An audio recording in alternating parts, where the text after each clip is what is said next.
ఇప్పుడే జీ5 app download చేయండి. చూడండి మీ ఫేవరెట్ టీవీ షోస్ ఎప్పుడైనా ఎక్కడైనా. అక్క, ఈరోజు ఇంటి పని నువ్వు కూడా పంచుకోవాలి.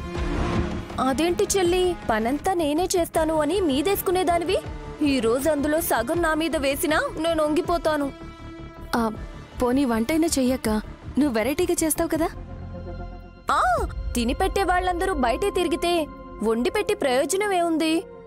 అలాని తప్పించుకోకు, నువ్వు వండాల్సిందే. నేను విషయాల్ని ఫాలో అవ్వాలి.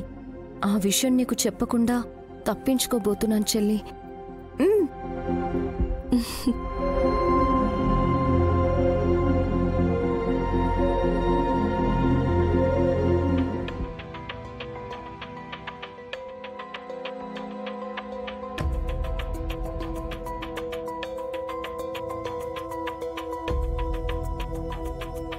మమ్మీ, ఈ స్వామి ఇంకా కళ్ళు తెరవలేదు గాని తీరా చూస్తే చూపులమ్మ పరిస్థితి ఇలా ఉందని మన మీద ఫైర్ అవుడు కదా. మనమైతే ఇలా చేయలేదు కదరా. మమ్మీ, ఇక్కడ పెట్టి వెళ్ళిపోదాం పద మమ్మీ. రే, అలా చేస్తే ఇంకొకసారి మొహం చూపించగలవా? ఒక నిమిషం ఆగు. స్వామి, అఖండ స్వామి,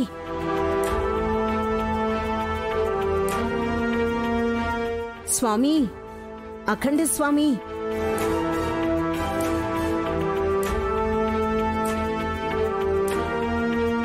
స్వామి, అఖండ స్వామి, స్వామి.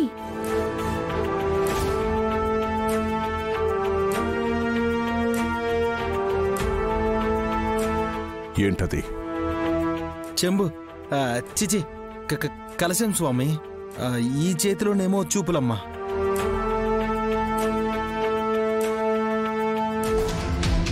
ఇంకెక్కడ చూపులమ్మా? కలశం నుంచి వేరు చేశారు కదా.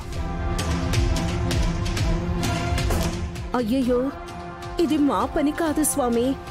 ఎవరు చేశారో అని కూడా తెలీదు. సుమన స్వార్థం నాకు ఉపయోగపడుతుందని మీకు తెలీదు.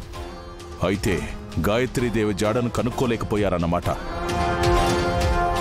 ఇంకొక నిమిషంలో తెలిసిపోతుందన్న టైంలో చూపులమ్మ ఎగిరి అవతల పడింది స్వామి. అలా ఎలా జరిగిందో అర్థం కాలేదు. అయితే మీ ఇంట్లో వాళ్లే అలా చేశారు. ఎవరు స్వామి?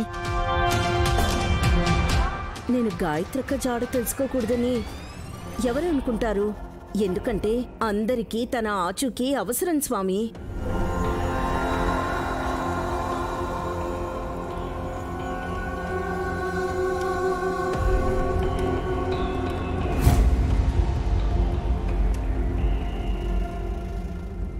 జీ5 యాప్ డౌన్లోడ్ చేసి అన్ని ఎపిసోడ్స్ పూర్తి ఉచితంగా చూడండి.